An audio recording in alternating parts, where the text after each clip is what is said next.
Firni. Bəli, Şamaxının Məlhəm kəndində çəkilən Bəyin oğurlanması filmində rəhmətli Yaşar Nurinin istədiyi həmin o firnidən bişirdim. Bəlkə dad o dad olmayacaq, çünki o zaman bütün ərzaqlar tam təbii, qatqısız idi. Ancaq firni həmin firnidəndir. Mənim əlim öyrəşib deyə həmişə gözə yarı eləmişəm. Ancaq sizin üçün bütün ərzaqların qədərin videonun açıqlama bölməsində yazacağam. Südə biraz su qatıb, üzərinə düyü unu ilə şəkər tozu əlavə edib, qarışdırıb qoyuruq qaynamağa. Bu arada durmadan qarışdırırıq ki, düyü içində düyünlənməsin.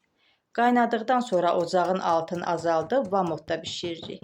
Tam hazır olduqdan sonra istəsəz içinə bir parça şit yağı atın. Sonra boşqaba çəkib darçınla bəziyirik. Bildiyimə görə bəzi bölgələrimizdə firniyə gülab da vurulur, ancaq biz vurmuruq.